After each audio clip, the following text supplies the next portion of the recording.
Good afternoon, everybody. We would like to start,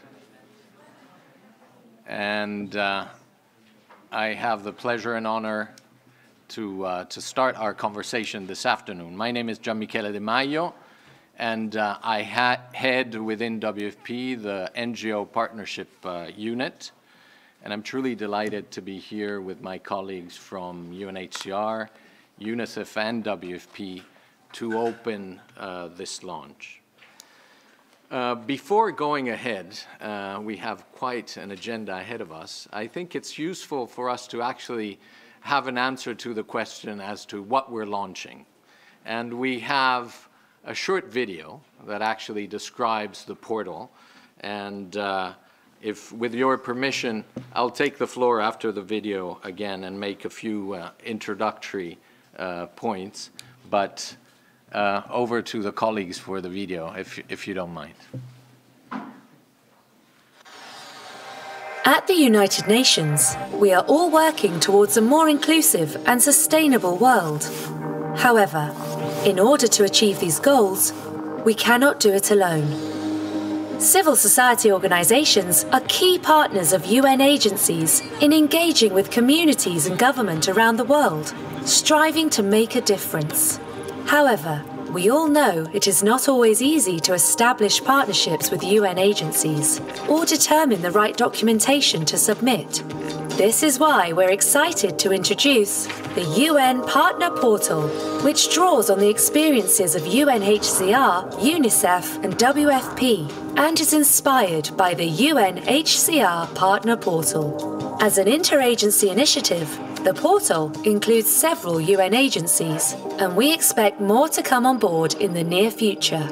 The portal is an online platform that gives your organisation a simpler way to interact and make yourself visible to the UN and explore partnership opportunities with a wide range of UN agencies.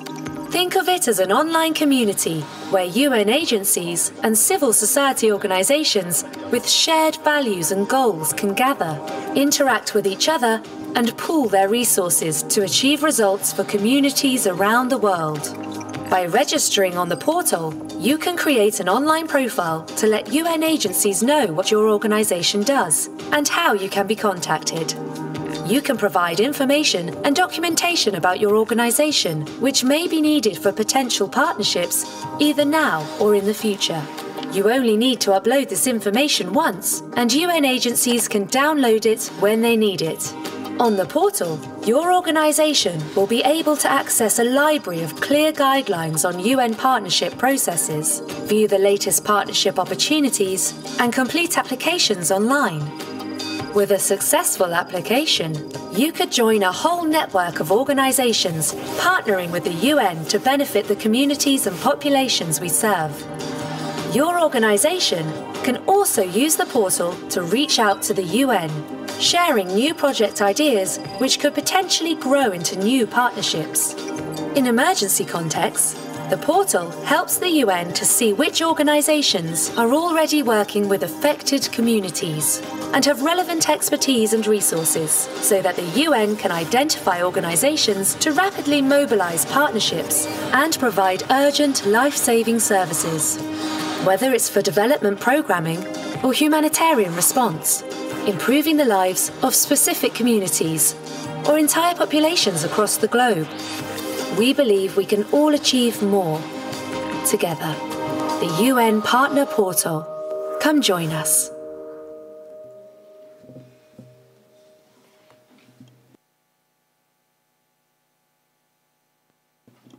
Can you hear me? Yeah.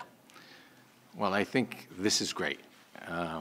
It was great to see the video because it does really a great job at describing what we're talking about today. Many of you may know, but also it tells you why we're so excited to be here today at this launch. I have to say that it's a sort of a particular emotional moment for me because as many of us actually probably here, I signed my first contract with the UN not far from here in UNHCR, and I was coming from a little NGO from Italy. And actually, throughout my career, I mean, it was absolutely clear how we couldn't do without each other. And it has been a feature in all the postings, all the various jobs that I've had, both within the UN, within my government, within NGOs, as well as in the private sector, actually. The excitement I was mentioning will probably bring several of us to thank profusely the others here, but it will happen, and it will be recurrent, and possibly apologizes for let me apologize for that. But we're truly grateful for one another, because here is a simple, to-the-point example of a great interagency collaboration. And let me start by thanking UNHCR for the idea of the portal, which eventually was brought to the level it is now, and UNICEF for the incredible leadership in moving it to the level that the portal is today. Very brief points before introducing to you the agenda. Greater transparency is one of the features of the portal.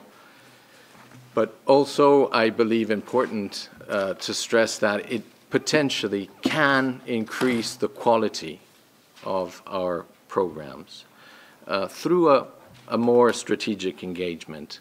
And ultimately, I guess that this is the aim of all of us. Without any further ado, I'll stop there. But let me run you through the agenda very briefly. We'll have a first session that we'll see featuring the opening speeches of the executive leadership of the three agencies, and then we'll have the thoughts of UNICEF, WFP, and UNHCR that are represented here. We will then get into an overview of the actual partner portal, as well as its linkages with the grand bargain, because the idea comes as much from us as it comes from many of you here. And we will then talk about, have a discussion, basically, and hear your feedback on what we've been saying and your thoughts on where to go from here. And last but not least, there will be a cocktail reception, but I'll tell you more about it later on. Without, again, further ado, it's a time of a short video from our executive leadership, and maybe I can ask the colleagues to help me with that. Thank you.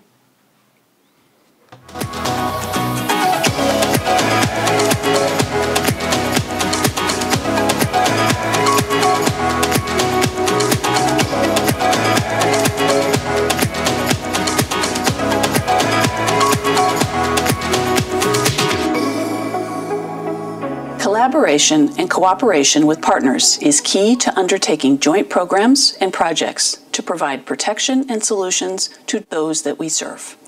This collaboration is based on principles of partnership and mutual and complementary support. Faced with increasingly complex challenges, UNHCR and our partners have redoubled efforts to find innovative solutions to deliver the best results through efficient and effective operations for people of concern. One of our key initiatives to achieve this has been the establishment of a partner portal.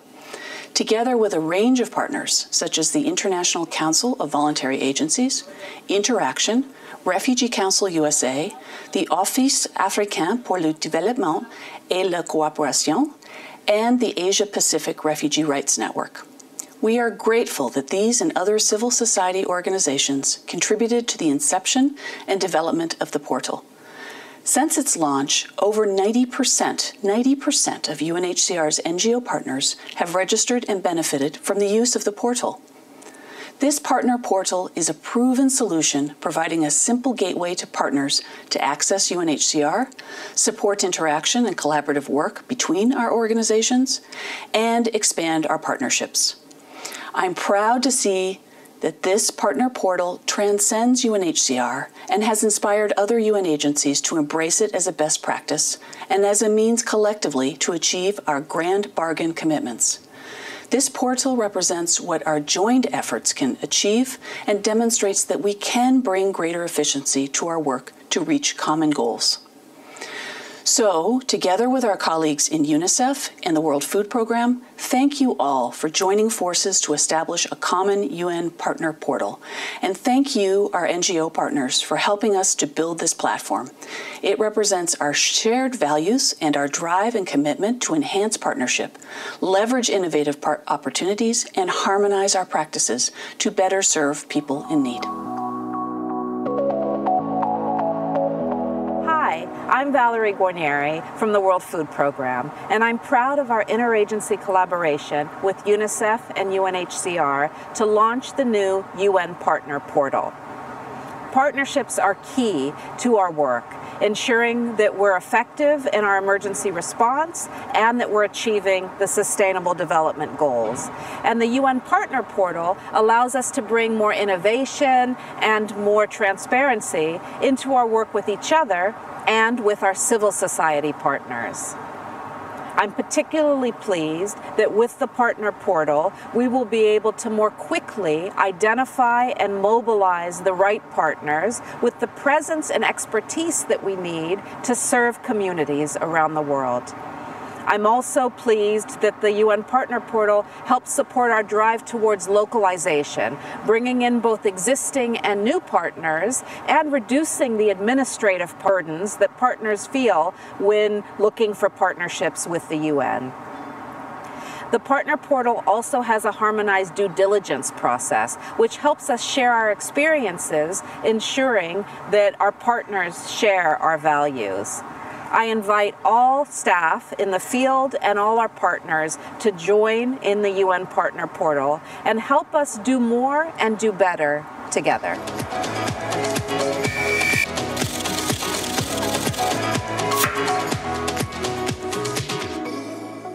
Hi, colleagues and partners. This is Chanel Hall from UNICEF, and I'm delighted to virtually be together with you as a part of our launch of our new Partner Portal. So UNHCR, WFP, and UNICEF all have strategic goals that we want to achieve for children. And we know that working with civil society organizations in country is instrumental in all of us achieving results for children. We also know that many of us work with many of you, and that sometimes we're not as efficient as we could be, and we ask you to do the same things over and over for many of us. So we know in UNICEF alone, each year we work with over 4,000 partners to help us pursue over $1 billion in implementation. So it's a lot, and we're really delighted that our teams have worked together to come up with a partner portal that will help us strengthen and make more efficient our engagement together. So I'm really pleased, again, that UNHCR, WFP, and UNICEF came together to create the UN Partner Portal. We really want it to be more results-oriented, more transparent, and again, help with our efficiency. So it's ready to go. The next step is if we could get you to go online and register. It would help us understand your strengths and learn about you, and we'll also give you a better opportunity to see what we're trying to pursue and what opportunities are available for you. So please register in the process. If there's any bits of it that you find cumbersome, or if you have ideas to improve it, we'd love to hear it. But we won't be able to improve it until we start using it, so please register and connect with us all. So dear UNICEF colleagues, it's also the launch for us internally to start using the portal. It was piloted in Somalia country office, thank you Somalia, and they found that it helped reduce the overall time it took to enter into agreements with partners. It increased transparency, so it really should bring value add. We really hope that you all start to use it and give us your feedback as well on how it could be improved and what you like about it. Again, partners are so critical to us achieving results, and we engage with so many partners. We really do want to make the process more efficient, more transparent, and more results-oriented. So thank you. And colleagues, we're sorry that we're not launching the portal in multiple languages, but we are happy to confirm that in 2019, the portal will also be available in French and Spanish. Muchas gracias.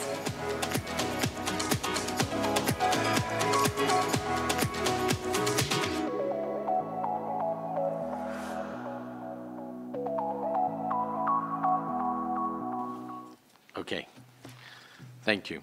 After this video on from our executive leadership, we have some live thoughts to share from our senior leadership. And I would like to give the floor to Isa Achoba from UNICEF, the Associate Director of the Field Results Group. Thank you, Isa.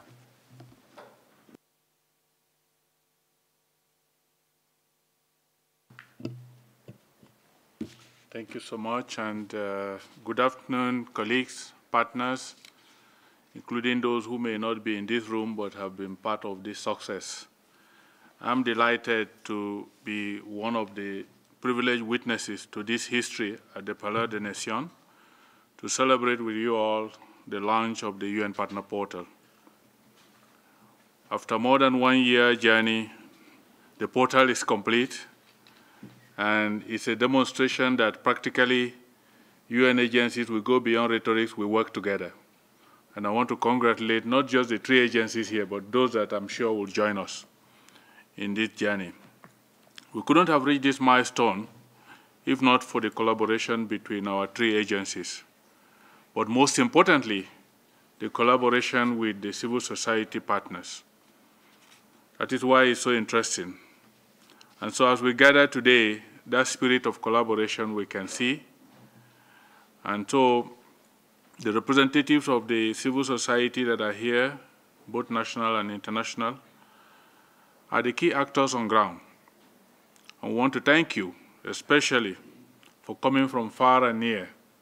Especially we know that some of you are here from Afghanistan, Bangladesh, from far away, Iraq, Greece, Kenya, Lebanon, Somalia, South Sudan, Yemen, and many more to join us today. And some are from headquarters around, and some are coalitions of NGOs. Also in attendance are our colleagues, not just from the headquarters, but also from the field, working in programs, in operation, in information technology, and many more that are not here, like in the legal.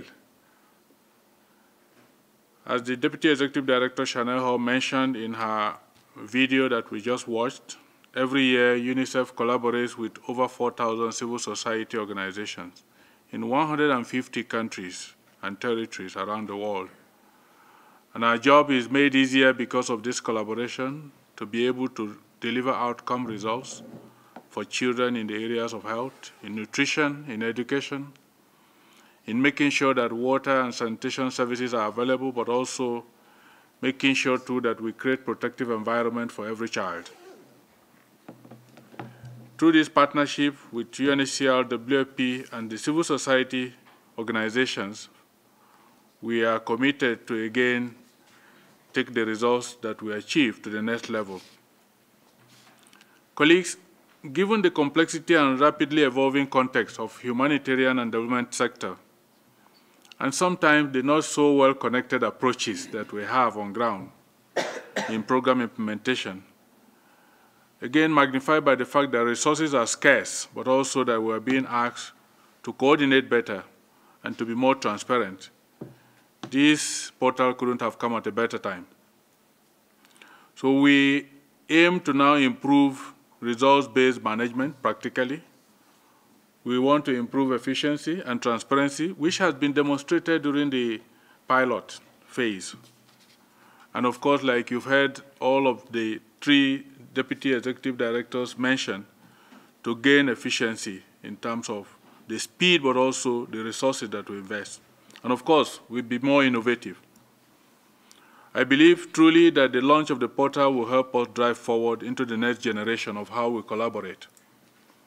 With the launch of the portal, all of us are now equipped with a tool to support our work collectively in driving the Sustainable Development Goals and supporting the countries, ensuring that children have the chance to reach their full potential, and that those who are displaced and are battling through issues of migration and refugees are better protected and assisted, and that communities that we serve have the chance to beat hunger and be more well-nourished. The launch of the partner portal is only the beginning, colleagues, and I'm sure you know that more than myself. it will be more important when then we begin to use it. And that's why we're encouraging civil society organizations in the room and those that are not here to ensure they log on to the www.unpartnerportal.org and create their profiles and at the same time view partnership opportunities.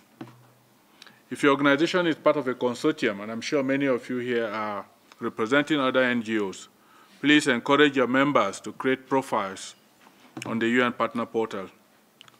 Let's use the portal to share with us ideas on how we can work together better and how we can reach communities faster.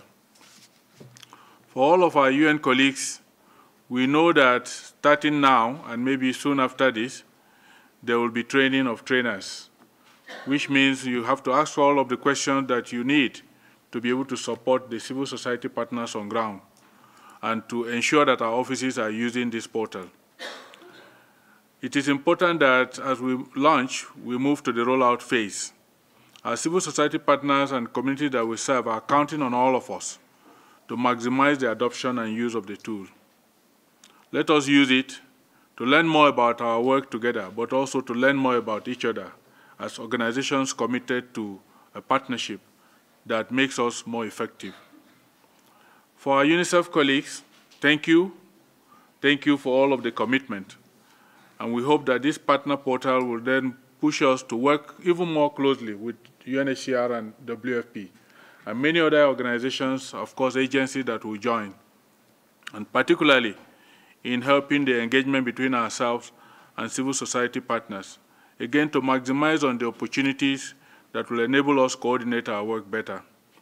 I want to specifically thank all of you, especially our colleagues in ICTD across our organizations, and colleagues in our legal offices who went through all of our books and ensured that our agencies are truly, truly committed to this, and we were able to harmonize all of our operational modalities. We congratulate all of you, and we hope that we can achieve more together. Those of you who spent sleepless nights to remove glitches, including if you are working for private vendors, we appreciate you. Colleagues, finally, I would say that the value of all of this is in the use. Let us use it, and let us demonstrate to the world that we can work together and work more efficiently. Thank you for coming. Thank you very much, Isa. Thank you to stress the need to use the portal, but thanks also to stress that the portal is actually the result of the work of so many within our 3 agencies. And I take advantage of this moment to really thank the project manager, Nadine, because she's done a tremendous job.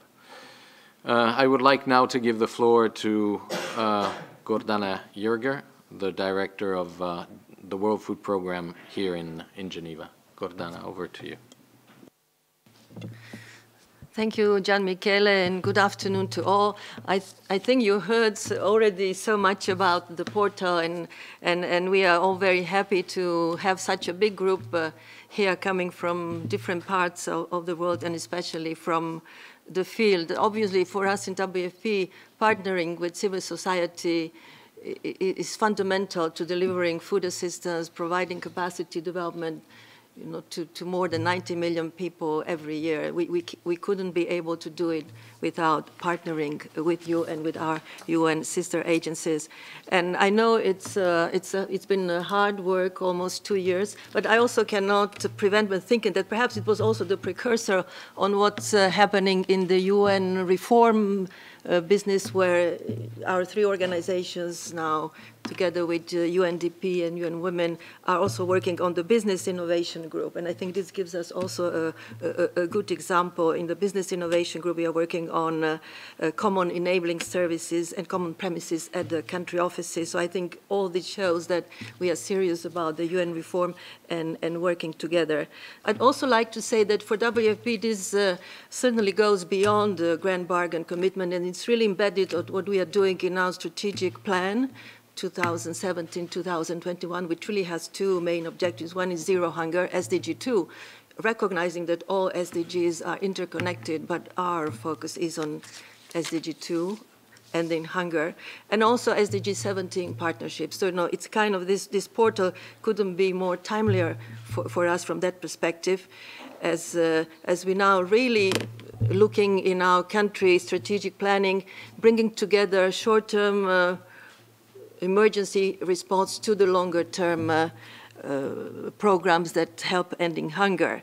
And also our leadership has identified 5 focus areas in which you can contribute, and I think that would also help you engage to the portal and see how you can work at WFP. One is obviously our excellence in emergency response, that building new strategic partnership, the digital transformation, innovation, simplification and efficiency, and delivering zero hunger on the ground. So these are obviously areas in which we are looking to partner with you. And we hope that the portal will be especially useful for you, not just for us simplifying our working together, but promoting more transparency, more efficiencies, as we help all people around the world and leaving no one behind.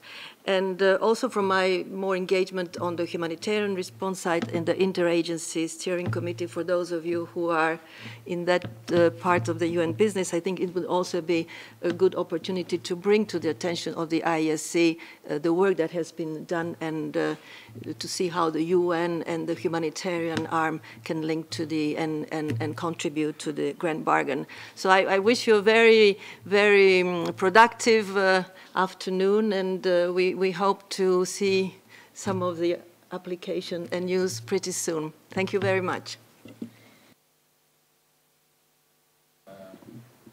Also for reminding us that the portal is part of a larger picture, and that is the one of the UN reform. I would like to now give the floor to Hans Barrett of UNHCR, Controller and Director of the Division of Financial and Administrative Management. Hans, to you. Thanks, Jean-Michel. Good afternoon, ladies and gentlemen. I'm very happy to be here for this very important event to mark the launch of the UN Partner Portal. I think as some of the other speakers, Isa and Goran, have just mentioned, this is part of a much larger reform effort, and I think it is something that the Business Innovations Group is looking at as an example of how the agencies can work together. In this case, 3 agencies. I also see that WHO has joined us today, a few representatives, and perhaps others. And I think that these kinds of efforts should expand, and it should include other agencies. Our partnerships, particularly with civil society organizations and the NGO community, are an indispensable component of our efforts to provide vital assistance and protection to refugees and other forcibly displaced persons.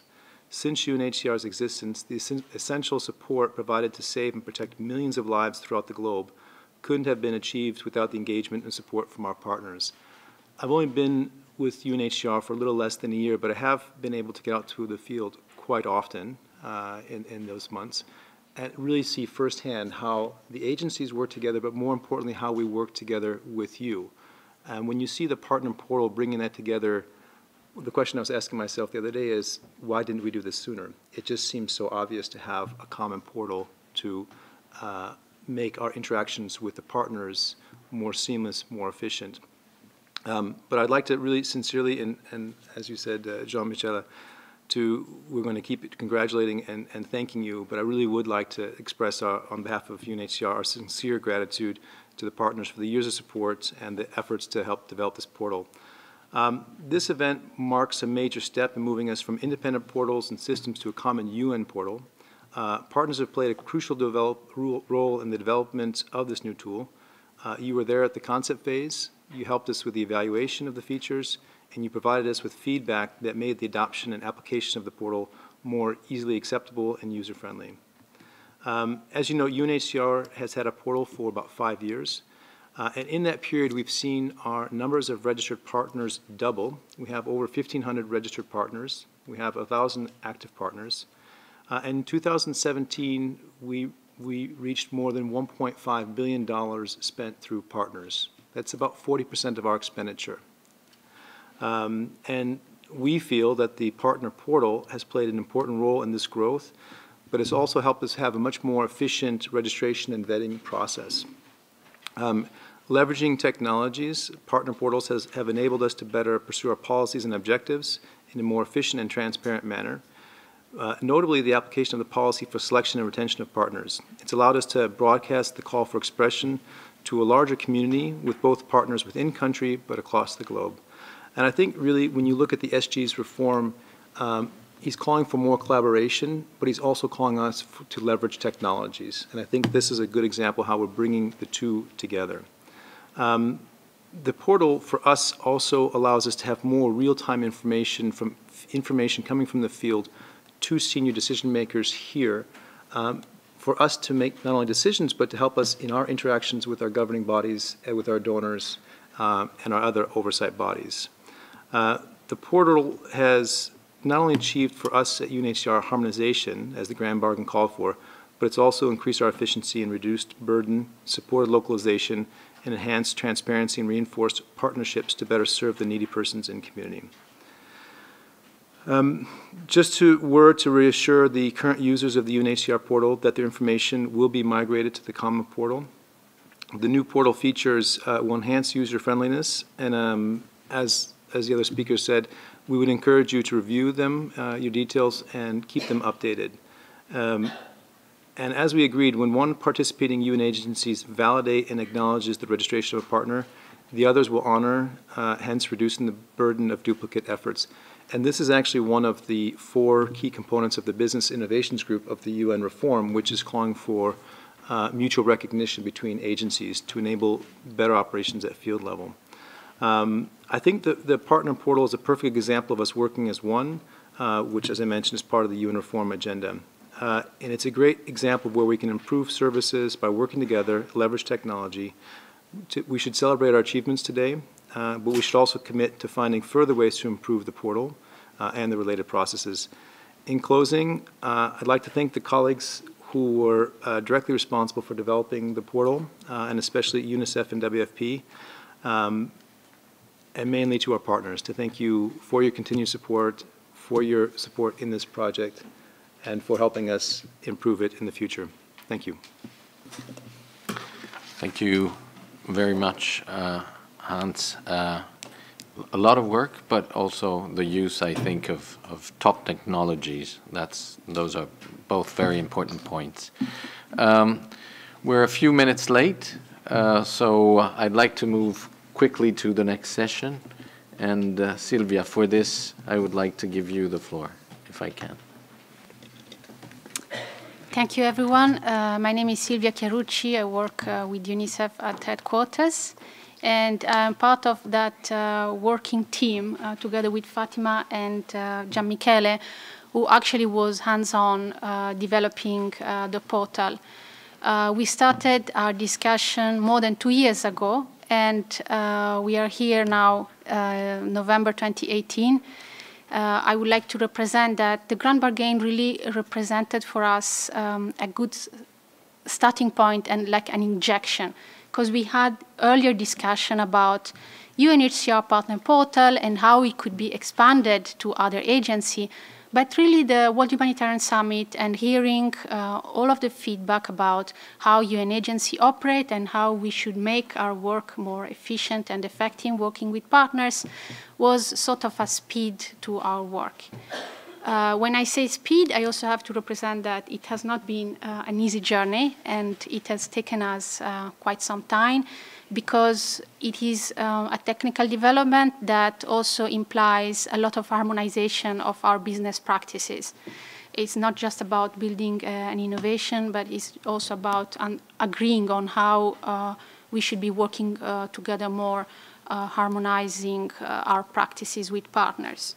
So, and the way we see this portal for us is looking at how it can support transparency in our selection process, in our work with partners, as well as support localization. So giving opportunities to the communities on the ground to be known to the UN system and have the same level of approach to UN agencies together with continuing working with existing partners.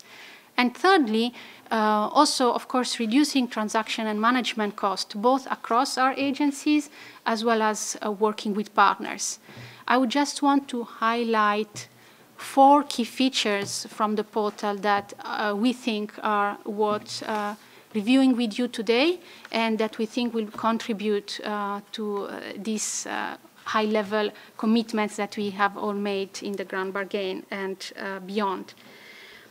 So one is the registration and the partnership profile. The portal is open to all of the civil society organizations, and everybody will be able to register online, share information about their organization, share documentation, share geographic focus, and let be known from UN agencies. This is very important because it will reduce the number of times you are requested the same documents, not only in the same country working with different agencies, but even across countries. So I know it's very typical, so it's very practical. Now they are all placed there, and you don't need to republish, repost them every time. The second is the review of partnership opportunities.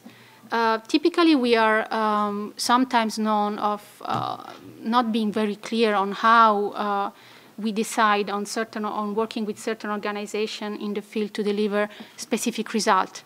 Well, the portal actually allows of much greater transparency because UN agency will actually post opportunities online, and partners will be able to select where they think they have comparative advantage and propose their approach, including proposing innovative approach to addressing a certain issue in a particular country or a particular region or a particular situation.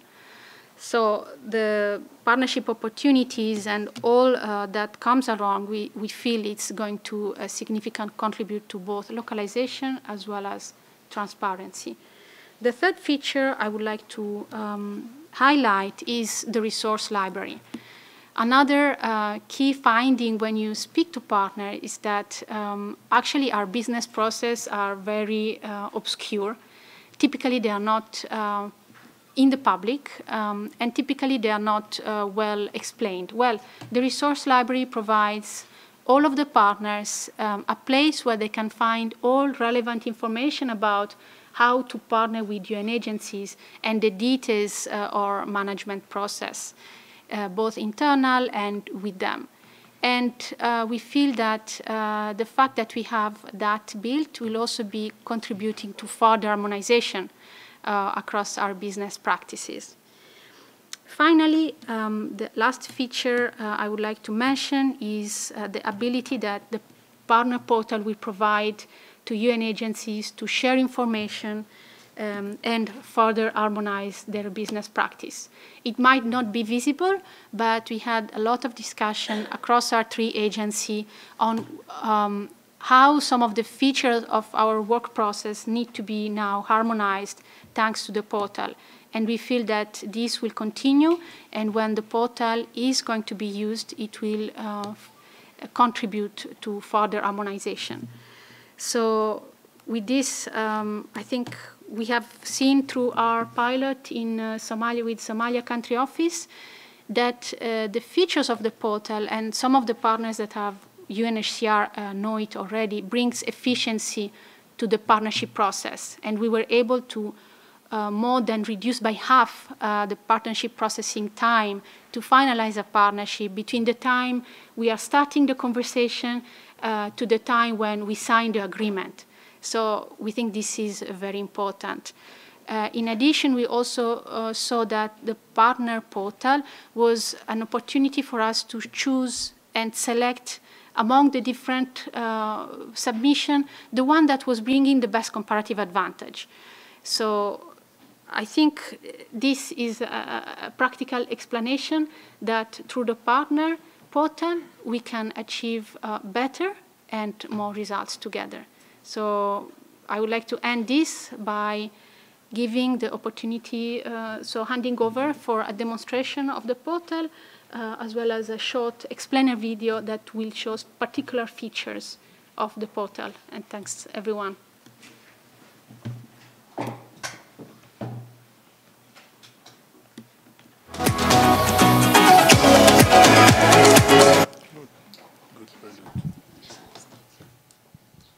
Thank you, everyone. Thank you, Sylvia.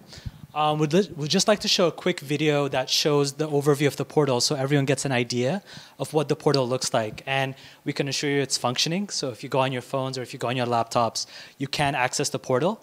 But we'll start with a quick video, and then we'll walk you through some of the key features, particularly the partnership process that we'll hopefully have with each of you in the coming years. Sign in, dashboard navigation, and user support.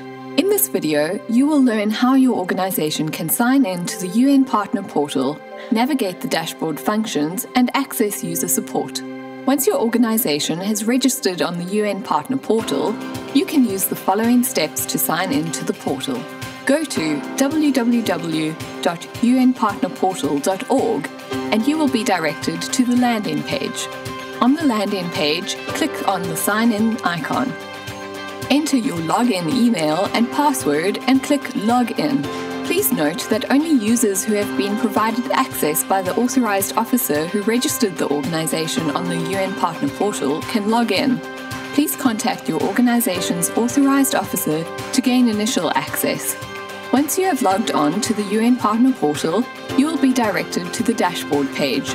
On the dashboard, you can view new calls for expressions of interest by sector, number of applications your organization has submitted by a UN agency, number of calls for expressions of interest you have pinned for later review, number of offers to date, the date of your last profile update, list of submitted applications, list of pending offers, view notifications, view profile information, or sign out of the portal.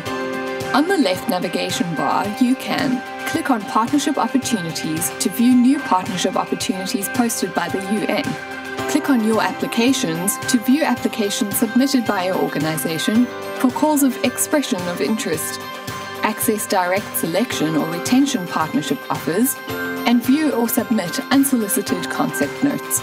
Click on the profile icon to view or edit your organization's profile. Click on the resource library to access user support materials. At any page on the portal, you can also access the user support function to request assistance from the virtual help desk. To access the user support function, click on the green help icon. Enter your name and email contact. Select if your query is a general question or specific to a UN agency. Describe your request in the How Can We Help You text space. Please include any screenshots relating to your query in the Attachments section so we can better assist you. The help desk will respond to your request in 24 to 48 hours.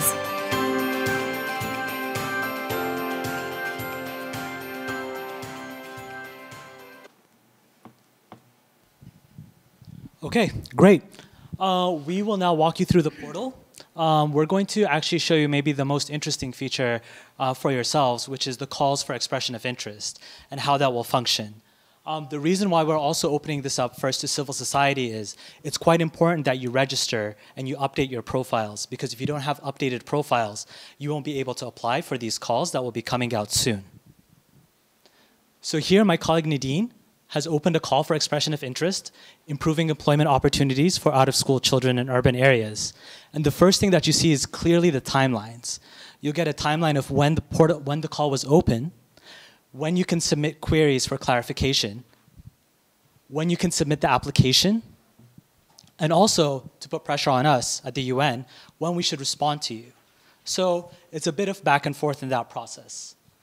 If we scroll down, you'll see the various project details. So for here, you'll see a map in terms of showing exactly where we're looking at our interventions. If you scroll further down, you'll also see further details about the call. And one thing that's interesting about the portal is actually you can download a PDF of the call, but also in the near future on the landing page, you don't have to log into the portal to see these opportunities. You can go straight to the landing page and download all new opportunities from various UN agencies. Another interesting component is the concept note template. So based on the agency that posted the call, you'll be able to download the agency-specific concept note template, complete it, and use it for submission. If we scroll further down, you'll also see quite a new feature, I think, for many UN agencies. And this feature is you can ask additional information or clarifications based on your agency or based on any questions you have about the call to that agency. So here we see the question that this organization has asked. And if your HQ or other colleagues also ask questions, you'll be able to see and coordinate what questions your HQ colleagues have asked. And if we look at the box further up, you'll see the response from the UN. So the UN is time-bound to also give you a response based on the questions prior to the closing date. If we scroll up, Nadine, thank you. You'll also see in the second tab, the concept note submission. And this is actually quite simple. All you need to do is you download the concept note template, complete it, and click submit, confirm your profile is up to date. And this is really time-saving for many civil society organizations because we always ask in every concept note application who you are to demonstrate your expertise, etc. But now all that information is within the portal. So the concept note application process is quite simple. If you click on the results tab, you'll see that this partner has not yet received feedback, but hopefully you'll also be able to get feedback on the status of your concept note, if you've been successful or if you've been rejected.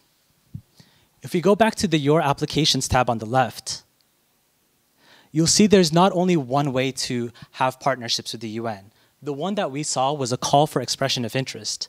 However, you can also submit unsolicited concept notes to the UN, and the UN can also reach out to you for direct selection and retention opportunities. For example, if you've put in your profile that you work in Ethiopia, or if you work in Kenya, and specific localities, specific locations in those countries, the UN can do a mapping to say, okay, there's an emergency in one area, which partners are there? And in that situation, the UN can use your profile to reach out to you and say, hey, there's an emergency, can we form a partnership, or are you interested in forming a partnership with me? So you can accept to move that conversation forward, or you can decline to say, please look for another partner. So this is quite an interesting back and forth between the UN and the civil society partners. We hope you put a lot of effort and thought into filling out your profile, because this really, for you as a civil society partner, is the cornerstone of how you'll be managing yourself and your organization in the UN Partner Portal.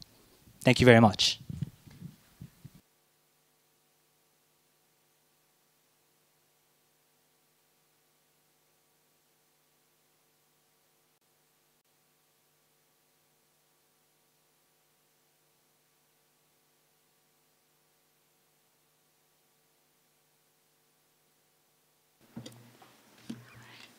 Thank you, Aman.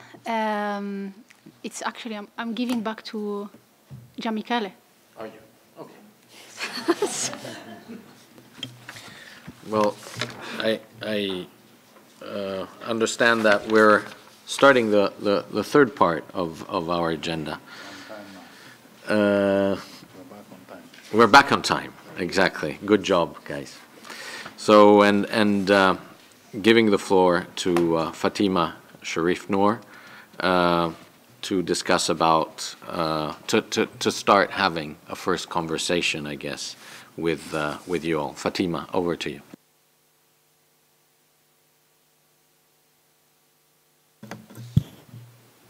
Thank you. And thank you, everybody, especially those came from distance, donors, partners, UN colleagues, contractors, anybody, everybody who has helped this process. It's my privilege to be here, but also a privilege to be the last speaker, because I don't have to say anything more. But it's also a unique moment for me here. A flashback about a couple of years ago, and some of you would remember that, when we started to talk about the concept of having any form of platform that we can interact with our partners.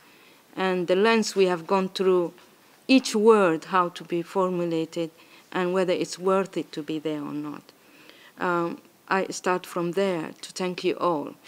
And I also particularly would like to say a word to our colleagues now that have taken to other level, especially UNICEF for the technical and leadership and the support, for WFP for the also contribution with experience and the support. I also would not like to forget OCHA. There's a colleague here who's from OCHA, Jamie. Yeah, and who has been also, we were reflecting together what they have learned from their partner portal and what we could do together. So it is that I would like to reflect, and also to say to you, I don't talk too much anymore. I would like to give the floor to you. Listen to what you would like us to hear from you after hearing so many of us talking to you. Thereafter, we will go to more dialogue. So I'll stop here. Thank you so much. Yeah. Thank you. Good morning. I'm Gianluca Falcitelli from CISP, International Committee on Development of Peoples. It's an Italy-based NGO. Well, I thank you really so much, all of you, and this. Can you hear me? Yes. And the effort, I think it's something which was really needed because of the need to harmonize and to improve the work and the systems. So I'm very confident, and thank you. And just, well, I think there will be a lot of questions, but I think specific and technical question will come later. But just a general question, as I commented to some of you in the coffee break, about OCHA. You right now, you mentioned OCHA, and about due diligence. I'm in charge of a CHISP project in Middle East from the CHISP headquarters, and I talk to my colleagues on the field, and I ask them what would like I raise in this meeting, because they are those who are daily dealing with the portals.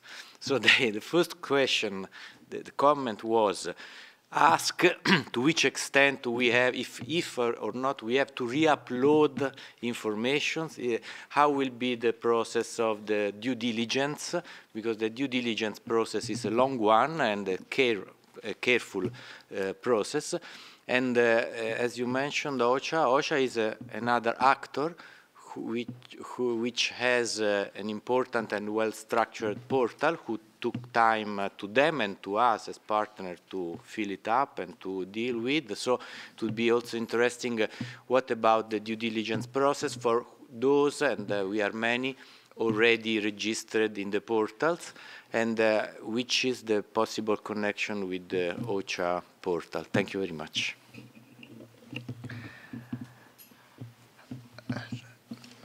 Hello, everybody. Good afternoon. My name is Ashok. I represent the Asia-Pacific Refugee Rights Network. Appreciations to the entire team, and I was part of the development right from the beginning, the conception, the idea. It's wonderful to see it come to fruition over here. Being part of the network and part of the developing the entire process, there are two important things that we need to remember. The digitization is bringing greater synergy among organizations, and that's wonderful. Good to see that approach, because I come from a small grassroots organization that works in India and Sri Lanka, and we're leading and facilitating return of refugees back home. And in Sri Lanka also, we work with people who are internally displaced and getting back and resettling. In this circumstance, when we are trying to become very digital, we should not become exclusionist. We have to be inclusive of people who are not able to access these. So my only request at this point is to inform your field offices to become extremely sensitive to how to approach this, because grassroots organizations all over the world do not have access to internet. There is a digital exclusion that's going on. How do you make them inclusive? Number two is also apply the measures of due diligence without fail immediately and link it to the local organizations itself. If the response framework need not come all the way from the headquarters, but if the response is linked to the local country offices, even so regional offices, wherever they may be, then it will be accessible and will be very assuring of not only the transparency that has already been established, but also the accountability to the partners. So we know that we are not implementing partners, but we are partners in this process. And that would be very, very helpful if this can be done. Thank you very much.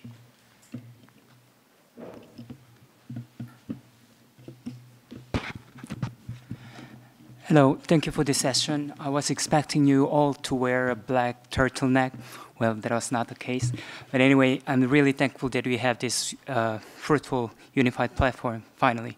I think this question was raised also during the process we were creating the partnership portal.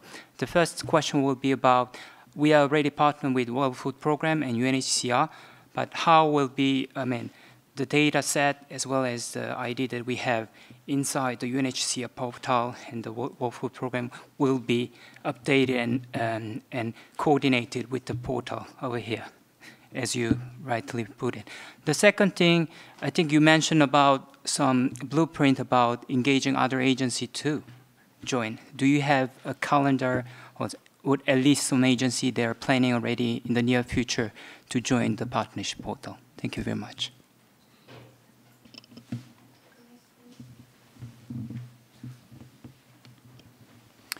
Yes, thank you. This is Ignacio Packer from ICVA. So certainly welcome the joint work, result-oriented, transparency, and efficiency. And in this room, the presence of the ICVA board members coming from Uganda, from Kenya, from Thailand, from Lebanon, Norway, Geneva, were really very much representing the diversity of the network. In this indication also of the understanding by ICVA of the strategic importance of the portal beyond its technical aspects, and got your call for creation of the NGO profiles well understood. Now, ICVA is very focused, as you probably know, on harmonizing and simplifying reporting mechanisms. For instance, with the Grand Bargain working stream, co-chaired with Germany, also on the Less Paper, More Aid campaign, which perhaps would need a variation on less time on the computer, more aid. And here comes my first question is, how are NGOs involved in the overall monitoring of the portal? So not so much the technical aspects, much more the issues around simplification, harmonization, the efficiency gains that are there. And then a last element, and very much appreciation to Fatma, who joined the NGO Fora meeting, three-day workshop meeting that ICVA organized last week, where we had 18 NGO fora for 3 days. They represent a total of 2,500 NGOs. And their questions after Fatma's presentation were very much, about circulation of information. Is this information going to be available to all NGOs? So the element of accessibility. Is it going to help to build also partnerships between national NGOs and international NGOs? And the second question was very much around how will other UN agencies, you see, already getting the appetite, you know, already having 3 UN agencies together, but how will other UN agencies engage for more harmonization, so beyond the 3 here, so really looking at the overall system perspective. I think their questions and what they shared goes very much on the sensitivity of inclusion, which has just been shared also by Ashok. So thank you very much. And probably my colleague Jeremy would probably want to add on some things whenever, Fatma, you give him the opportunity. Thank you.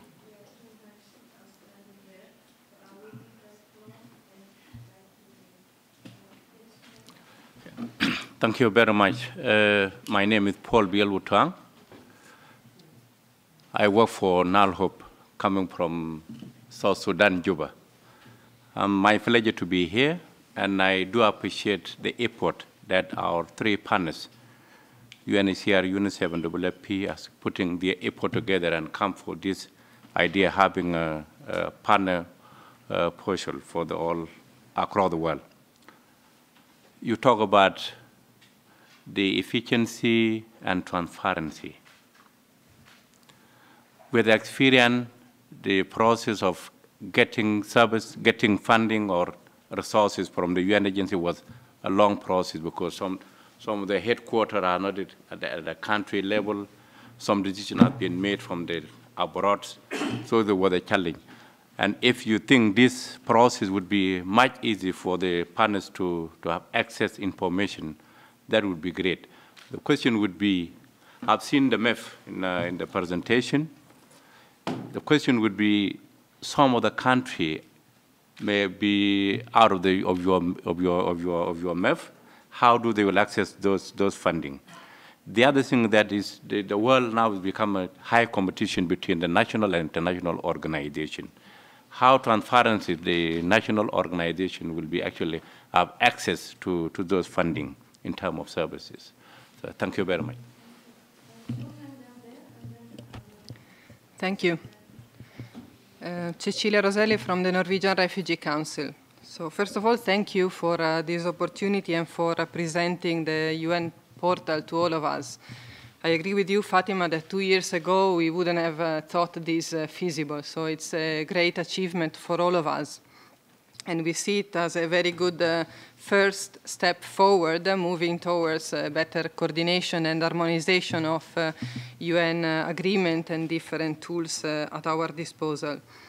We welcome the effort of the 3 agencies and also your opening to OCHA, to this group.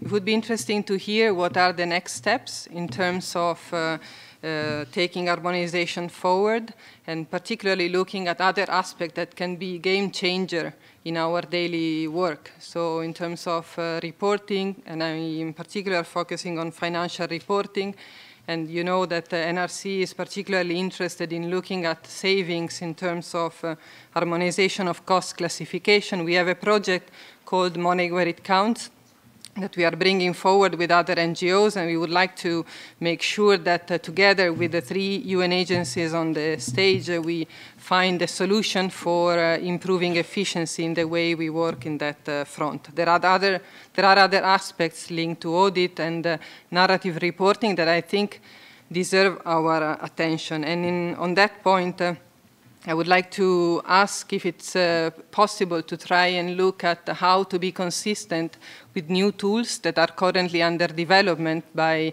UN agencies in terms of reporting, and I refer in particular to the UNICEF reporting portal that would be interesting to link up with this amazing joint effort that you are doing. Thank you.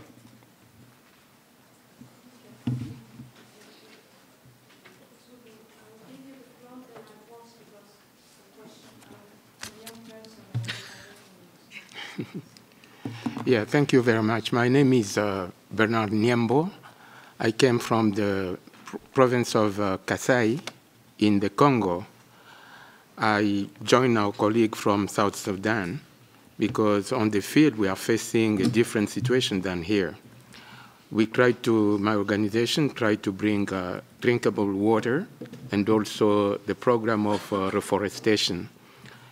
But we are facing serious problems in order to be listened, to be listened to the potential donors and some international organizations.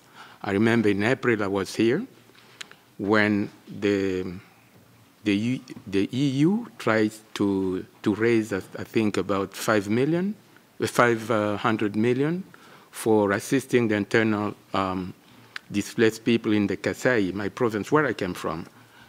We tried to approach them for an amount of $30,000 in order to save lives. Until today, they didn't listen to us. So I'm very, very concerned about such contradictions between theories and practice. Thank you.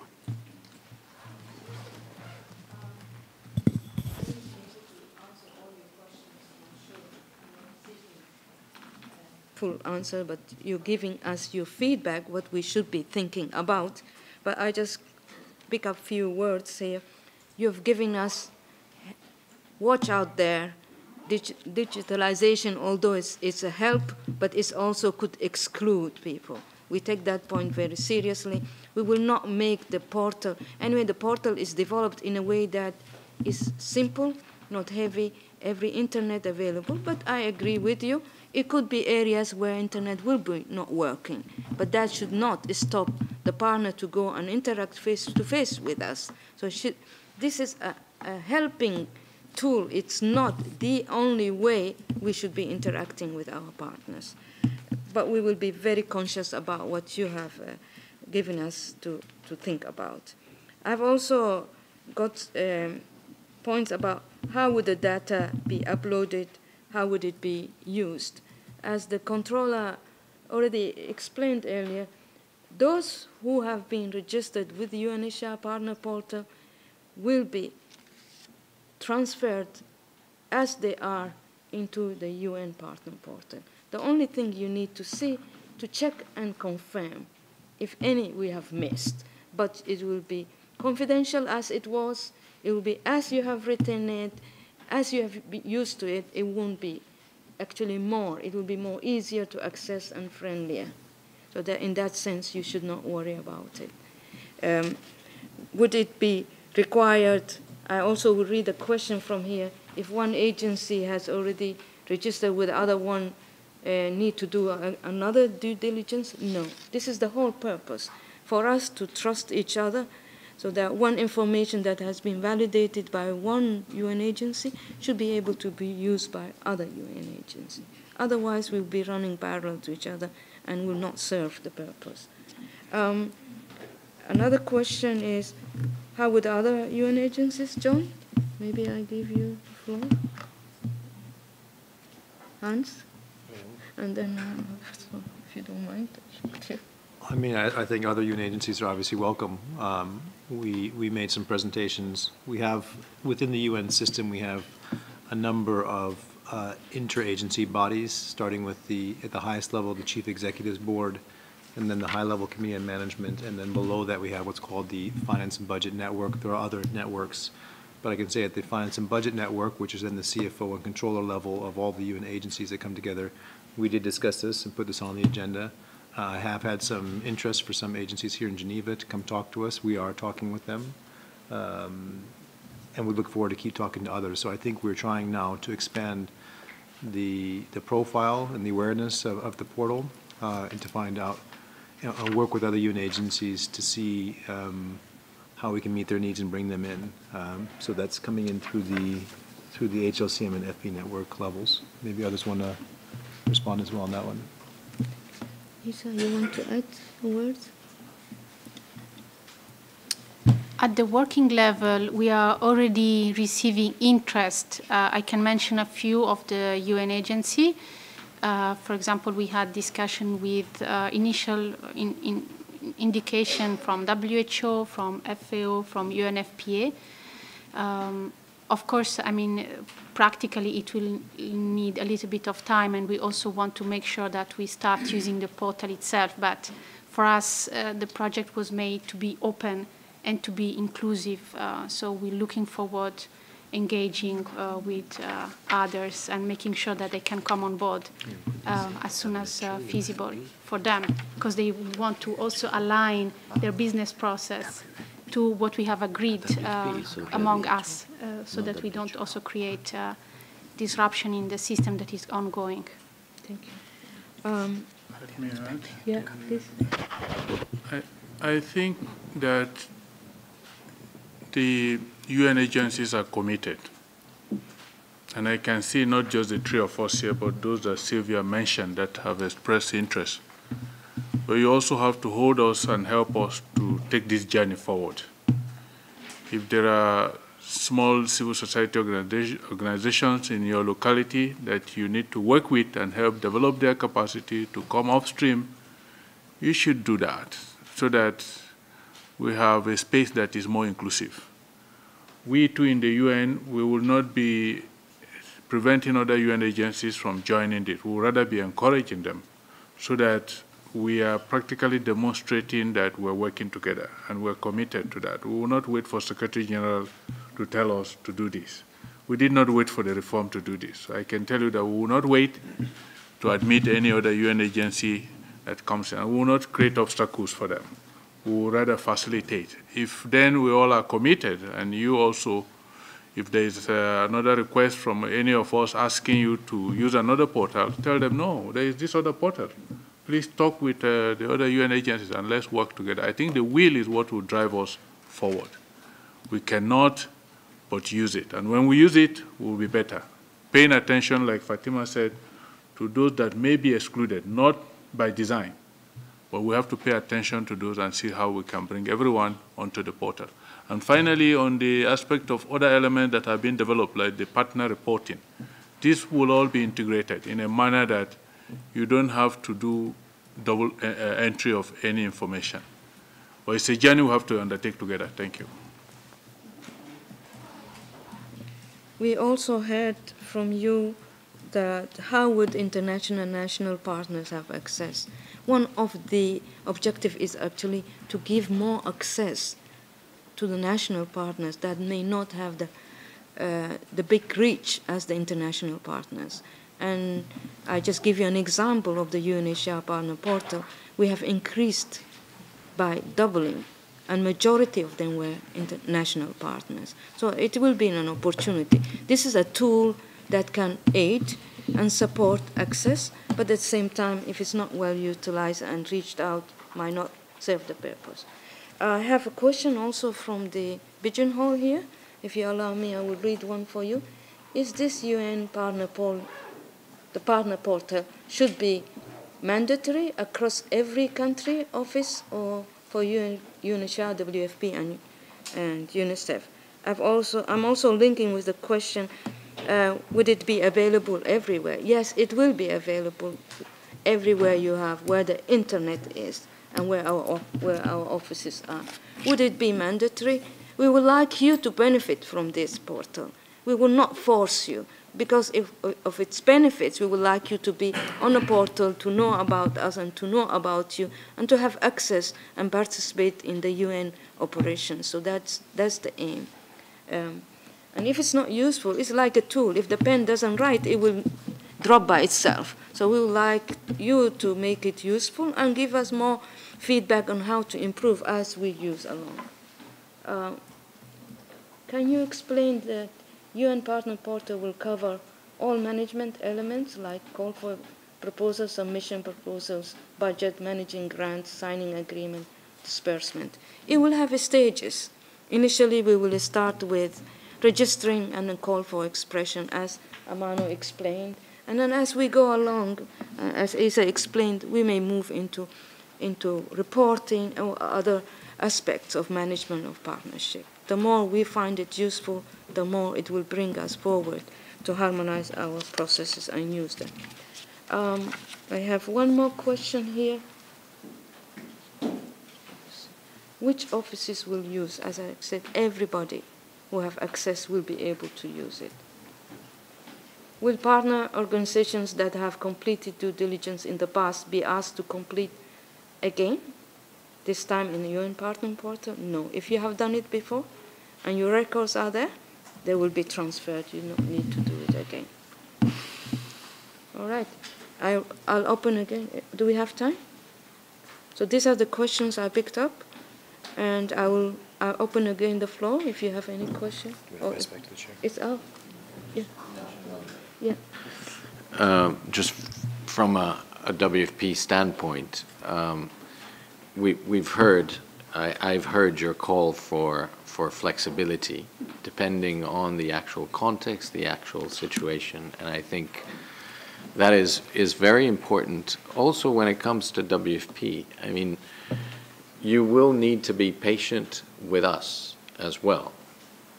Our country offices are overburdened, as most of yours, and the introduction of a new or totally new tool in the case of WFP will require time and effort and quite some support from you all as well. I mean, WFP has been going through a huge overhaul of its entire systems and the way we do business. So this is a particular concern of ours, making sure that we do this not only together, but that we do this within a time frame that makes sense to you and to us. So thank you for that. All right, we have time for extra. So the floor is open. Yes, please. Hello, good afternoon. My name is Claudia Rincon, and I work for UNHCR Greece. We were just speaking a moment ago about when we started discussing the possibility of the UNHCR Partner Portal in 2011, and to see that this tool has expanded to that extent that now other UN agencies can use it is definitely an achievement for the entire team of NGOs and UNHCR colleagues that have been working on this. So we're very happy. We have seen how the portal is being useful when we launch every single call for expression of interest. At the same time, in Greece, we're partnering more and more with municipalities and other government organizations. And my question would be regarding the launching of the UN Partner Portal, if government partners will be required to register, or if we would have more or less the same approach that we've been implementing so far.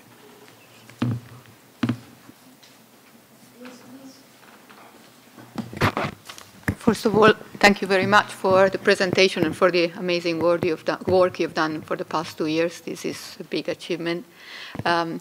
I wanted to link my question to the question about the migration, really, from the UNHCR portal to the UN Partners portal. If you have already a timeline, and whether the user access that we had before, will they be the same? Will be communicated a new password, or do we need to re-register again? If not, submitting again all the documents. So it's a bit of a technical question. Thank you. Yes, Jeremy. Yes, thank you as well. I think to Jeremy Rempel with ICFA, I think just to reiterate some of what we've heard, clearly this is quite an achievement. Discussions over UN harmonization in general have been ongoing for a long time, so it's quite nice to see this this example of the outcome or the fruits of that work. Certainly there are some ongoing processes both within the Grand Bargain that we've heard about. I think also the Humanitarian Financing Task Team within the ISC that actually has UN harmonization as part of its work plan. That would be good to, going forward, I think, see how there can be a connection, certainly in the spirit of how we move forward with this change process. I think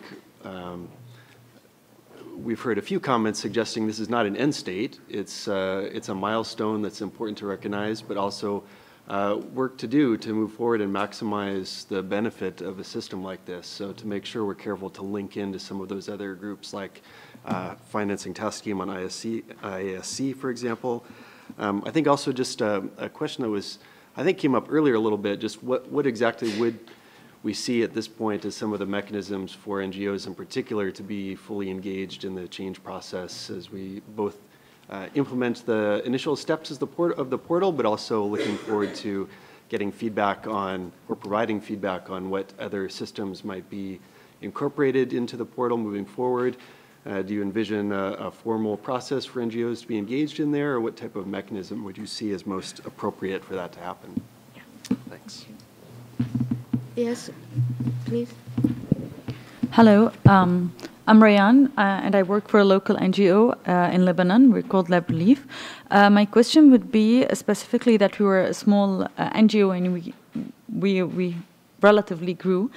Is that upon the subscription on the UN Partner Portal and going through the due diligence, would we have feedback on whether this should be improved or we can improve this specific part in the due diligence? Because I think that will be great, especially for building the capacity. So, for example, if we were not up to the standard of a specific UN agency in the due diligence, or we were at high risk, in order to know how to be at lower risks and so on. So would the portal have this in it? Thank you. Thank you. Right. About would it partners, the government partners be involved at this stage? Not at this stage yet. But initially, we would like to work with the civil society, after that learn from it, and then see how we go to government partners. Data migration, it has already been migrated into the UN portal. But can I ask our technical colleagues, would they use the same password, the same email address? We'll be sending out communications to all migrated partners in terms of how you can reactivate your accounts following launch. Thank you. We also hear you, Jeremy. We won't stop here. This is our start, hopefully. We will work out with you on what are other harmonization processes can be done online like this and offline at the same time. What are the roles? You could have a lot of roles like rolling out, and as Isa said, helping other smaller NGOs that need capacity to enroll or register. We also look forward interactions among partners to share the experiences there, and also to give us feedback, whether it's really making sense to you or not. If it's not worth it to continue. But that's a big role you could help us with. Should we give you feedback? Definitely. Would we be able to give feedback at the first instant? It will be an interaction, but also I leave to my colleagues to add here whether the due diligence registration, the feedback, how it would be provided.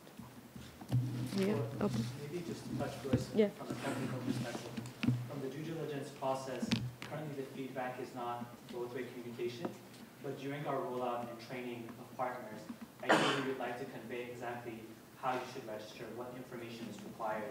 There are key documents that you need to register on the portal, but all of that, if you access the user library, are detailed, and pending those documents, there shouldn't be a problem in terms of due diligence unless we discover some issues based on our internal coordination as well. Thank you. Do we have time? Okay, we still have time. Yes, please, madam.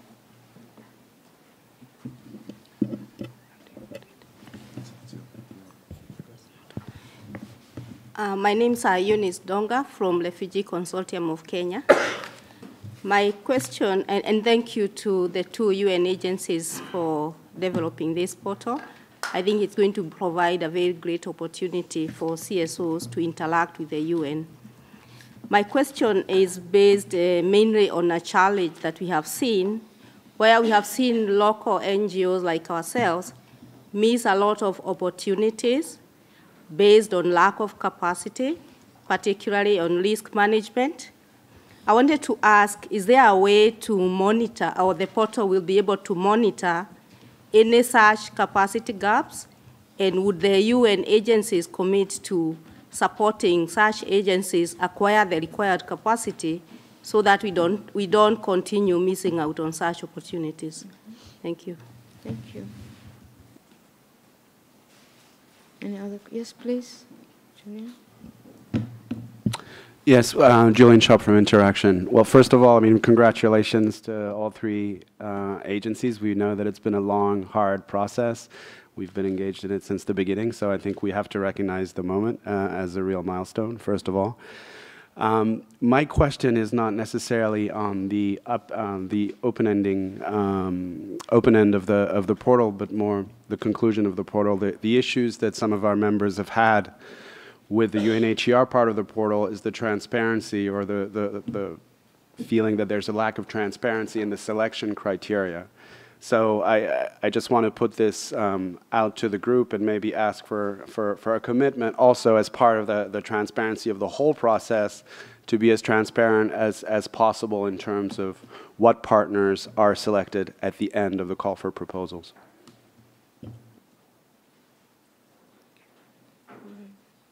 Any other question before I take it up? Or comments or suggestions? Okay.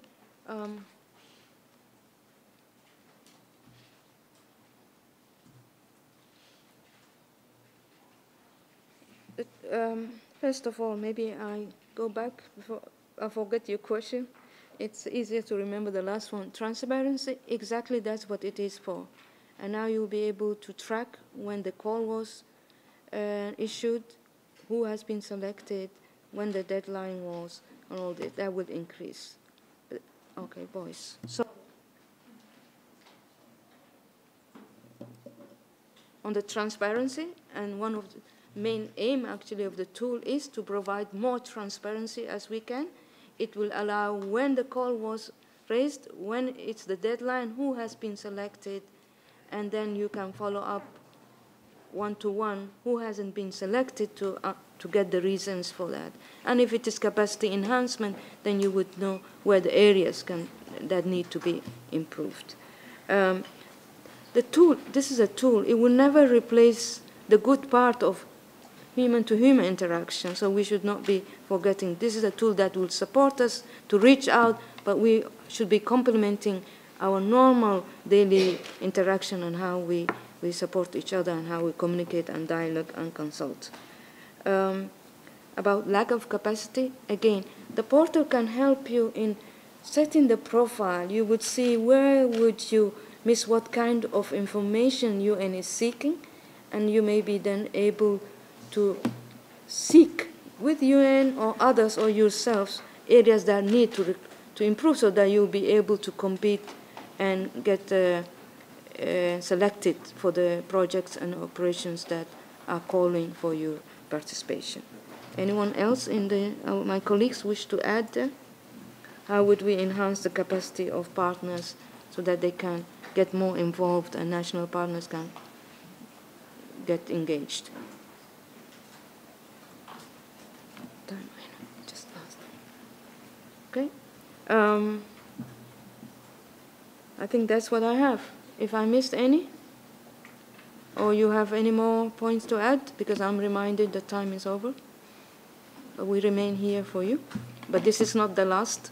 We'll keep the feedback as you always give us, and that's what is the purpose and the learning process we go through. I will thank you again, everybody present here and not, that have supported and been part of this process. I pass it to Jean-Michel. Thank you very much. First of all, thank you for the richness of the discussions. I think that ultimately this is really what we're here about, because you've heard about our commitment, you've heard about the work that we've carried so far, you've heard about some of the growing pains of eventually reaching the stage where we're at. But this is just a starting point. You've heard about some, at least, of the details, and we're looking forward to you actually using the portal. Some of our plans as to the future, but again, I think it's important that, as you were mentioning, that flexibility of different contexts and different situations and different agencies is also taken into account when it comes to the implementation of the portal. This launch is clearly a starting point. I've heard you talking about joint monitoring, feedback. We really welcome that. And again, today has been a first opportunity for us to hear some of your concerns. We have a product. Let's use it and see where it leads us. I'm very optimistic, but obviously the levels of ambitions and hopes can vary quite greatly within within ourselves. Again, flexibility. This is one of the things that I will bring back. The issue of transparency and the degree of that transparency. I think it's important to be realistic with regards to that. The link to other initiatives, whether within other agencies, and again, we're very happy to have OCHA and WHO here, with further harmonization endeavors, either within each and every one of us, both at interagency level or specifically in the various agencies, including IASC. But as it was said, this is just a milestone in a much longer process. So again, thank you for being here. Let's start using the portal. I think this is the essential message that I would like to leave you with, and make sure that the portal is a wonderful, beautiful channel for dialogue, but it's not the only channel. The richness of our relationship is one that we should continue to nurture in so many ways, and therefore we're actually waiting for your feedback in whichever form you may want to convey it to us. We want to make sure that the portal is useful to us as much as it is useful primarily to you. I think I would like to stop here. A big thank you to all of the colleagues here on my side, but a particular thank you to all of you here. Again, I see this as just the start of a much longer and much stronger process to come in 2019 and the months ahead of us. I have a reminder. Yes. It seems to me it seems that there's a request for a photo altogether. Whether possible, if you could all come here, yes, for a photo. But there's one last very important thing for me to mention, is that this is not the end of this launch. Actually, there's a cocktail reception that is following, and it will be in the delegates' restaurant on the 8th floor. So please come, and we will start even there to get some of your feedback. Thank you very much for being here today. Thank you. And thanks for coming for. Can everybody come here?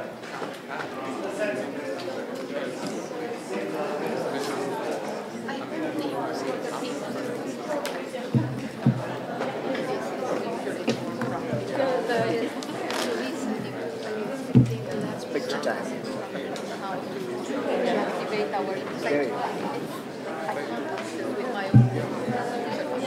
I think today the photo is dead. It's because they are trying to.